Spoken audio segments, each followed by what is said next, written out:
എല്ലാവർക്കും സുഖം തന്നെയല്ലേ? ഇന്ന് ഞങ്ങൾ ഇവിടെ ഉണ്ടാക്കിയിരിക്കുന്നത് തോരനാണ്.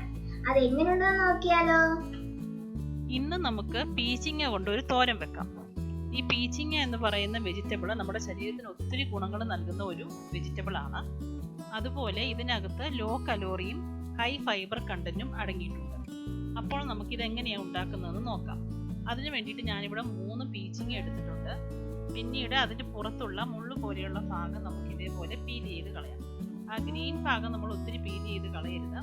മുള്ളു പോലെയുള്ള ഭാഗം മാത്രം നമ്മൾ പീൽ ചെയ്ത് കളഞ്ഞാൽ മതിയാകും.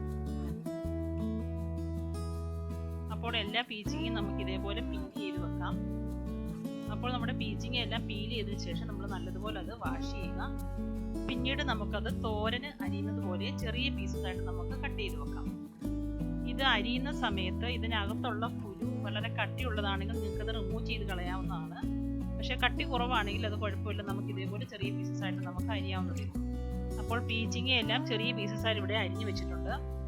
ഇനി അടുത്തതായി നമ്മുടെ തോരനിലേക്ക് വേണ്ട ചേരുവകൾ എന്തെല്ലാമാണെന്ന് നോക്കാം. ഞാനിവിടെ ഒരു വലിയ സൈസ് ഓണിയൻ ചെറുതായി അരിഞ്ഞു വെച്ചിട്ടുണ്ട്. അതേപോലെ 2 പീസ് ഗാർലിക് ചെറുതായി അരിഞ്ഞു വെച്ചിട്ടുണ്ട്. 2 പച്ചമുളകും അതേപോലെ ആവശ്യത്തിന് കറിവേപ്പിലയും. അടുത്തായിട്ട് നമ്മുടെ തോരൻ വെക്കാൻ വേണ്ടിയിട്ട് നമുക്ക് സ്റ്റൗവിലേക്ക് ഒരു പാൻ വെക്കാം.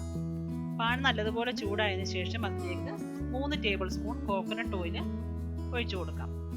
കോക്കനട്ട് ഓയിൽ ചെയ്താൽ മാത്രമേ നമ്മുടെ തോരന് നല്ല ടേസ്റ്റ് ഉണ്ടാവുകയുള്ളൂ.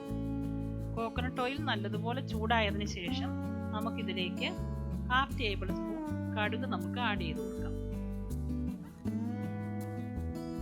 കടുകെല്ലാം നല്ലതുപോലെ പൊട്ടിക്കഴിയുമ്പോഴത്തേക്ക് നമുക്കിതിലേക്ക് നേരത്തെ അരിഞ്ഞു വെച്ചിരിക്കുന്ന ഗാർലിക് ഇതിലേക്ക് ആഡ് ചെയ്ത് കൊടുക്കാം.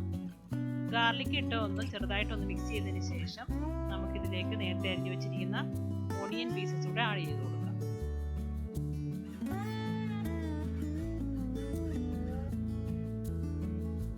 ഓണിയനും ഇട്ട് നമുക്ക് നല്ലതുപോലെ മിക്സ് ചെയ്ത് കൊടുക്കാം.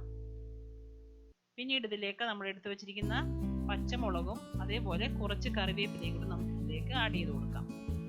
കറിവേപ്പില ഇടുന്ന സമയത്ത് ഇങ്ങനെ കട്ട് ചെയ്തിട്ടുണ്ടാൽ പ്രത്യേകം ശ്രദ്ധിക്കണം, എന്നാലേ അതിൻ്റെ മണമൊക്കെ അതിലേക്ക് ഇറങ്ങുകയുള്ളൂ. അപ്പോൾ ഇതെല്ലാം കൂടെ ചേർത്ത് നമുക്ക് നല്ലതുപോലെ വഴറ്റിയെടുക്കാം. ഈ സമയത്ത് നമുക്ക് കുറച്ച് ഉപ്പും കൂടി ഇതിനകത്ത് ആഡ് ചെയ്ത് കൊടുക്കാം. അപ്പം നമ്മുടെ ഉള്ളിയൊക്കെ നല്ലതുപോലെ വഴന്നെടുക്കും. ഏകദേശം ഒരു ബ്രൗൺ കളർ ആയി കഴിയുമ്പോഴത്തേക്കും നമുക്കിതിലേക്ക് ആവശ്യമായ പൊടികൾ ചേർക്കാം. അപ്പോൾ ആദ്യം നമുക്കിതിലേക്ക് 1/2 ടീസ്പൂൺ മഞ്ഞൾപ്പൊടി ആഡ് ചെയ്ത് കൊടുക്കാം. മഞ്ഞൾപ്പൊടി ആഡ് ചെയ്തതിന് ശേഷം നമുക്ക് ഇതുപോലെ മിക്സ് ചെയ്ത് കൊടുക്കാം. അതിനുശേഷം 1/2 ടീസ്പൂൺ കാശ്മീരി മുളക് പൊടിയും കൂടെ ആഡ് ചെയ്ത് കൊടുക്കാം. കാശ്മീരി മുളക് പൊടി നിങ്ങളുടെ എരിവിനനുസരിച്ച് ആഡ് ചെയ്യാവുന്നതേ ഉള്ളൂ. നേരത്തെ നിങ്ങൾ പച്ചമുളക് കൂടുതൽ എടുത്തിട്ടുണ്ടെങ്കിൽ ഇത് കുറച്ച് മാത്രം ചേർത്താൽ മതിയാവും. അപ്പോൾ പൊടികളെല്ലാം ചേർത്ത് നമുക്ക് നല്ലതുപോലെ ഇത് വഴറ്റിയെടുക്കാം. ഇനി ഇതിലേക്ക് ആവശ്യമായ ഫ്രഷ് കോക്കനട്ട് നമുക്ക് ആഡ് ചെയ്ത് കൊടുക്കാം. ഞാനിവിടെ 4 table spoon fresh coconut add ചെയ്തിട്ടുണ്ട്. ഇത് നിങ്ങളുടെ ആവശ്യമനുസരിച്ച് നിങ്ങൾക്ക് ആ കോക്കനട്ട് ആഡ് ചെയ്യാവുന്നതാണ്. നിങ്ങൾക്ക് കൂടുതൽ വേണമെങ്കിൽ കൂടുതൽ ആഡ് ചെയ്യാവുന്നതാണ്. അതിനുശേഷം നമുക്കിതെല്ലാം കൂടെ നല്ലതുപോലെ ഒന്ന് മിക്സ് ചെയ്ത് കൊടുക്കാം. അപ്പോൾ ഇതെല്ലാം കൂടെ നല്ലതുപോലെ മിക്സ് ചെയ്തതിന് ശേഷം നമ്മൾ നേരത്തെ അരിഞ്ഞു വെച്ചിരിക്കുന്ന പീച്ചിങ്ങ ഇതിലേക്ക് ആഡ് ചെയ്ത് കൊടുക്കാം. ഈ തോരനിലേക്ക് നിങ്ങൾ വെള്ളമൊന്നും ഒഴിച്ചു കൊടുക്കാൻ പാടില്ല, കാരണം ഈ വെജിറ്റബിളിനകത്ത് നല്ലപോലെ വെള്ളമുള്ളതാണ്. അപ്പോൾ ഇതിനകത്ത് നിന്ന് നമ്മളിത് വേവിക്കുമ്പോഴത്തേക്കും ഇതിനകത്തുനിന്ന് വെള്ളം ഇറങ്ങിക്കോളും. അത് നിങ്ങൾ പ്രത്യേകം ശ്രദ്ധിക്കണം. അപ്പോൾ നമ്മുടെ പീച്ചിങ്ങ എല്ലാം നമ്മൾ ഇതിലേക്ക് ആഡ് ചെയ്ത് കൊടുത്തിട്ടുണ്ട്. ഇനി ഇത് നമുക്ക് നല്ലതുപോലെ മിക്സ് ചെയ്ത് കൊടുക്കാം. അപ്പോൾ ഇങ്ങനെ മിക്സ് ചെയ്ത് കൊടുക്കുന്ന സമയത്ത് നമ്മുടെ ഫ്ലെയിം കുറച്ച് ഹൈയിൽ വെക്കുക. ഹൈയിൽ വെച്ചതിന് ശേഷം ഇങ്ങനെ കണ്ടിന്യൂസ് കുറച്ച് നേരം ഇളക്കി കൊടുക്കാം. ഒരു 2 മിനിറ്റ് നമുക്ക് ഈ രീതിയിൽ ഇളക്കി കൊടുക്കാം. അതിനുശേഷം ഇതെല്ലാം കൂടെ നമുക്ക് ചേർത്ത് വെച്ചതിന് ശേഷം ഇത് അടച്ചു വെക്കാം. പിന്നീട് ലോ ടു മീഡിയം ഫ്ലെയിമിൽ ഒരു 5 മിനിറ്റ് അടച്ചു വെച്ചാൽ മതിയാകും. അപ്പോഴേക്കും നമ്മുടെ പീച്ചിങ്ങ വെന്തിരിക്കും. ഇപ്പോൾ ഞാൻ ഇളക്കാൻ തുടങ്ങിയിട്ട് 2 മിനിറ്റ് ആയിട്ടുണ്ട്. ഇനി ഇതിന് ശേഷം നമുക്കിനി ഇത് അടച്ചു വെക്കാം. ഇപ്പോൾ 5 മിനിറ്റ് കഴിഞ്ഞിട്ടുണ്ട്. നമുക്കിതിനി തുറന്ന് നോക്കാം. ഇപ്പോൾ നമ്മുടെ പീച്ചിങ്ങ ഏകദേശം വെന്ത് വന്നിട്ടുണ്ട്. ഇനി നമുക്കിത് തുറന്നിട്ടിട്ട് ഇതിൻ്റെ വെള്ളമെല്ലാം വറ്റിച്ചെടുക്കാം. ഇങ്ങനെ തുറന്നിട്ട് ഇളക്കുന്ന സമയത്ത് നിങ്ങളുടെ ഫ്ലെയിം നിങ്ങൾക്ക് മീഡിയം ടു ഹൈ ഫ്ലെയിം വെക്കാം. എന്നിട്ട് കണ്ടിന്യൂസ് ഇളക്കിക്കൊണ്ടിരിക്കണം, അല്ലെങ്കിൽ അത് അടിക്ക് പിടിക്കാൻ സാധ്യതയുണ്ട്. പിന്നീട് ആവശ്യത്തിന് നമുക്ക് ഉപ്പും കൂടെ ചേർത്ത് കൊടുക്കാം. അപ്പോൾ ഉപ്പും ചേർത്തതിന് ശേഷം ഇത് ഇളക്കി കൊടുക്കുക കുറച്ച് നേരം.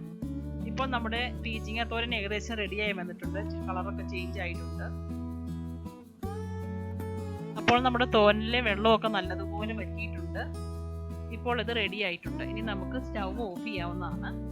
പിന്നീട് ഇതിലേക്ക് ലാസ്റ്റ് കുറച്ച് കറിവേപ്പില കൂടെ നമുക്ക് ആഡ് ചെയ്ത് കൊടുക്കാം. കറിവേപ്പില ഇങ്ങനെ കട്ട് ചെയ്ത് നമ്മൾ ആഡ് ചെയ്യുക. അപ്പോൾ ആ തോരനിലേക്ക് അതിൻ്റെ മണമൊക്കെ നല്ലതുപോലെ ഇറങ്ങും. അങ്ങനെ നമ്മുടെ രുചികരമായ പീച്ചിങ്ങ തോരൻ ഇവിടെ റെഡി ആയിട്ടുണ്ട്. അങ്ങനെ നമ്മുടെ പീച്ചിങ്ങ തോരൻ ഇവിടെ റെഡി ആയിട്ടുണ്ട്. എല്ലാവരും ഇത് ട്രൈ ചെയ്ത് നോക്കണേ. ഇഷ്ടപ്പെട്ടെങ്കിൽ ലൈക്കും സബ്സ്ക്രൈബും ചെയ്യണേ. Thank you.